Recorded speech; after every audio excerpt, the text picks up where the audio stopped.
participación no esteario entre os que estamos aquí recibindo o nome da organización e despois os que están vindo.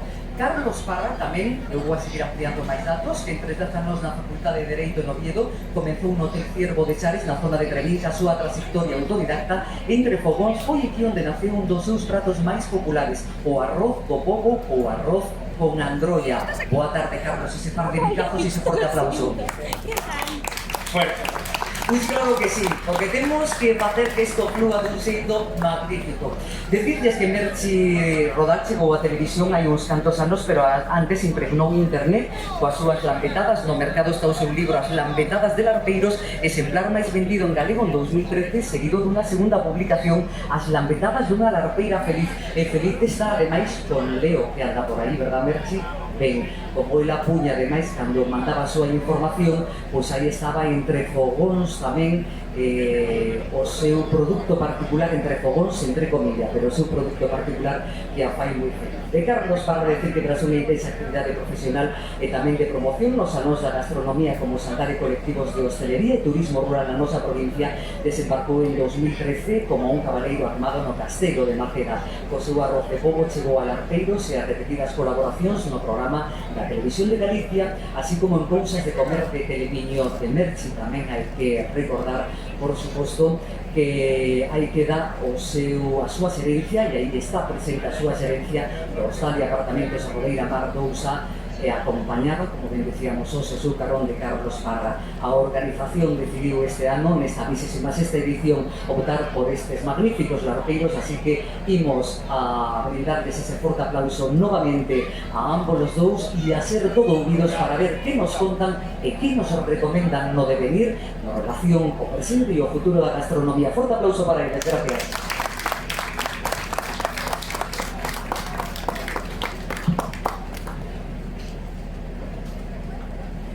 Bueno, benvidos a todos e a todas a este 26ª festa do Pan de Cea. E máis honra que esta non podo ter por pensar en min para dar o pregón e por facelo ao lado de Carlos Parra, un excelente cociñeiro e un grande amigo. Moitísimas gracias, Merche. Eu tamén quero dar as gracias á organización por pensar en min e por terme aquí. Nunca nunha destas me vin, pero bueno, vou a intentar estar á altura dunha profesional como é Merche. Bueno, teño que dar vos a noraboa, porque facer unha festa como esta durante 26 anos seguidos non debe ser nada doado. Estou totalmente de acordo contigo, Merche, porque algo de experiencia teño nas festas gastronómicas, non as participei directamente, en outras apoiei sempre moito nelas, que xurden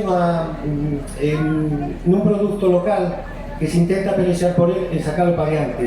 Hai que ter o produto, pero despois é moi importante a calidade humana e, sobre todo, a unión entre os pueblos que queren pelexar por ese produto. Eu poñevos, por exemplo, a festa da Androlla de Viana naceu con 10 amigos ao redor dunha androlla. Imagino que sería un pouco así o tema do Pan de Cea. Esas festas non serían posibles sin a unión dun pueblo defendendo un produto que no caso do Pan de Cea xa non é só unha festa, sino que é unha forma de vivir de moitísima da xente que vive neste pobo. Pero aquí non están só dos de Cea, non? Eu vexo por aquí xente de Castrelo, Ovas, de Lamas. Están tamén os de Longos, os de Mandras, os de Oseira, os de Pereda, os de San Facundo, os de Souto, os de Vale, os de Cangas tamén están aquí, ainda que non sea do Concello de Cea, os de Viña.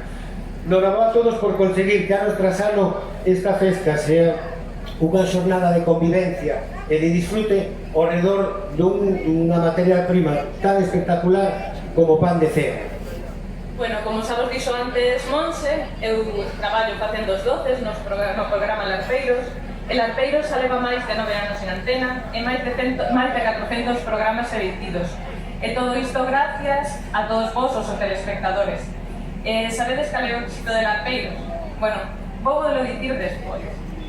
E de aí ven a nosa relación cando fai 4 anos, que antes o mencionaba Monse, fun a facer por primeira vez na pequena pantalla de aquí da Televisión de Galicia, nos Larpeiros, aquel arroz con androlla, acordas de Merche? Iso estaba bo, non boísimo. creo que non o fixe moi mal porque ainda repetín algunha vez que outra vez. Ainda pude unha oportunidade de poder entrar nas vosas casas gracias a este programa de Larpeiro. Pois hoxe, falando do pregón, xa máis en serio, cando me dixeron de facelo con Carlos e de pensar nun pregón, o que se me viu á cabeza foi Xosé Neira Vilas. Fai 60 anos, ele escribiu un relato en galego, o relato máis lido de todos os tempos, que é Memorias dun neno nagrego. E o relato, nel Xosé Neira Vilas pretendía contar a historia dun neno labrego dos 12 ou 13 anos que non entendía o porqué da súa vida tan dura. Balbino, que era como se chamaba este neno, era un neno da aldea que tiña que loitar contra a pobreza e as injustizas da época na que vivía. E a novela empezaba así. Eu son Balbino, un neno da aldea, como quen di, un donaire, un prove. E ademais pobre, claro. Afortunadamente os tempos cambian, e xa todos galegos entendemos a riqueza do noso agro e dos nosos produtos. O noso pan de cea, pero tamén o mel, os queixos, as empanadas. Xa todos entendemos que son unha das maiores riquezas de Galicia. Todas as galegas e os galegos temos que estar profundamente agradecidos a todos os que poñen o maior dos seus esforzos en ofrecernos os mellores produtos do mar e da terra. Un cariño que se transmite de xeración en xeración dentro dos nosos devanceiros. Parece que ás veces nas festas gastronómicas só vimos a comer e a beber, que tamén, pero que é necesario facer festas de recoñecemento como a de hoxe, como a que estamos facer en Santo Cristovo de Cea. A festa do pan de Cea. Un saber facer na que os ingredientes non estaban escritos, senón que se iba transmitindo de boca a boca. Así que unha filla, imagino, por exemplo, aprendendo como facer o pan de Cea, e que lle preguntara a nai: mamá, e canta fariña lle poño? Pois a que che pida masa. E cando saco o pan? Cando estea feito. E cando saberei que está feito? Pois xa o miras, porque antes as receitas se transmitían así. E dou fe diso porque na miña adolescencia, cando empecé a estar entre pucheiros, que sempre me gustou, eu collía unha receta e decía, sobre todo nas masas e nos biscoitos, decía a fariña que che pida. Que fariña che pide? Tu ibas botando e, bueno, se non fora porque a miña avó, a Castora, que pa descanse, dicía non lle botes tanto, botalle menos, botalle máis, e vas collendo ese cuchillo, nin receta nin nada.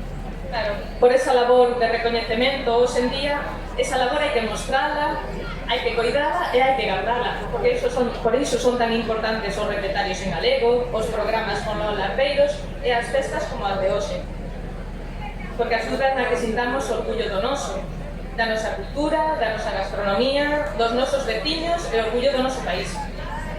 Tamén é labor dos máis xóvenes o seguir con cariño as tradicións familiares, e labor de todos nós o apoialos. E sabedes cal é a mellor forma de apoialos? Pois consumindo os seus produtos, ensaltando e alabando o pan de Cea, como facemos hoxe aquí. Estamos apoiando o comercio local. Estamos apoiando e animando a ese neno, a Balbino, a que siga co seu soño, o soño de vivir da terra e o soño de ser un labrego feliz. Porque apoiando o comercio local gañamos todos. Apoiando o comercio local asunámonos entre veciños. E vou vos a dar a miña razón pola que é tan importante o apoiar o comercio local. A primeira é que produce máis ingresos e máis emprego que se mercamos en grandes superficies comerciais. Porque establecese máis ou menos que de cada 100 euros gastados nunha grande área comercial, solo 15 quedan no pobo. E, sen embargo, se mercamos no comercio local, case a metade queda de vez dentro do pobo.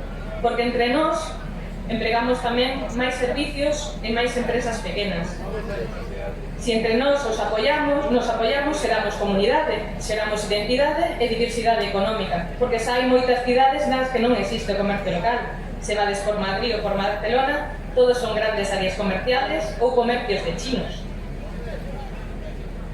Entón, o comercio local é unha característica das vilas galegas, que ademais rompe coa tendencia da maioría dos almacéns, na que todas as frutas son igualiñas, están todas da mesma cor, que parecen de mentira, pero que moitas veces non saben o que teñen que saber.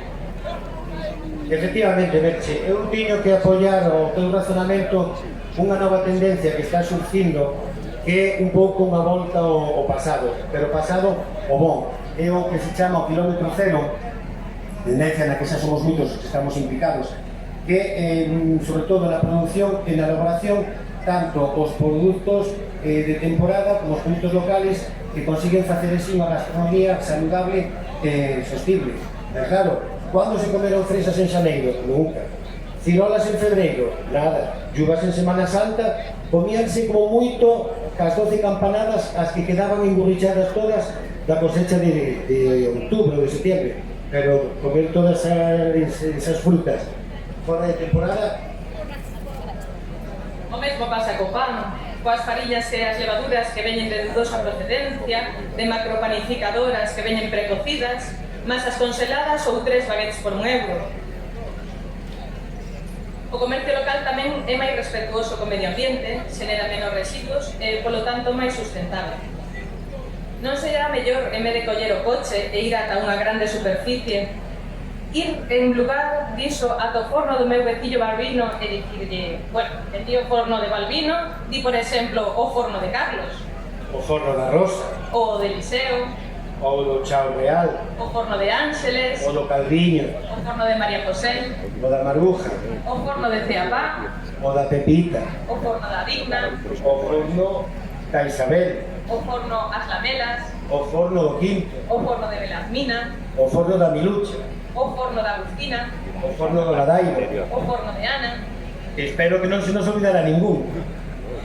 Bueno, pois non será mellor ir un deses fornos e dicirlle, Balbino, quero 2 desas bolas das que faz que damos franelas. E que Balbino me diga, Toma, leva estas 2 que ainda están quentes.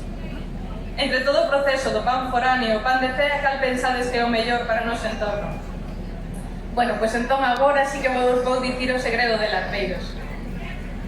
O segredo de Larpeiros é que apoia o comercio local, que en Larpeiros mostramos os nosos costumes, as nosas raíces, os nosos produtos e os mercados, pero tamén os produtores, os nosos caldeiros, os peixeiros, os pescadores, os tendeiros. Así que o pan de cea ten moita sorte por tervos a todos vos aquí e por ter unha indicación xeográfica protexida apoiándoos e defendéndoos. Porque seguro que sin a IXP habería por aí pan tipo cea. Pois sí, Merche, podo che decir que xa son moitos os eventos gastronómicos e turísticos nos que teño colaborado a lo largo da miña vida profesional. En eles sempre estuvo presente o pan de cea, co mismo formato e con boísima calidade.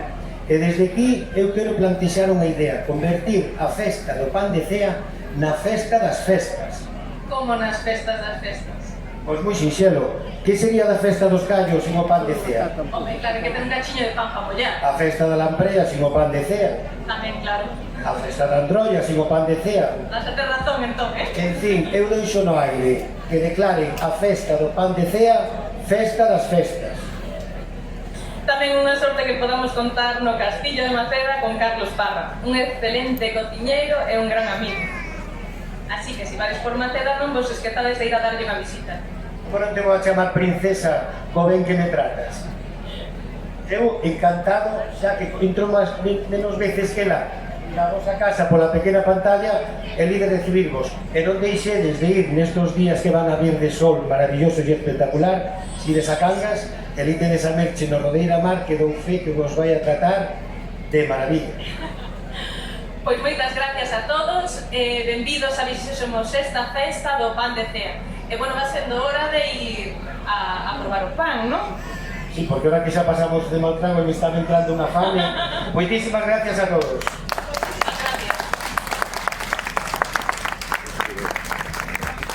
Ben, pois gracias a eles me deixas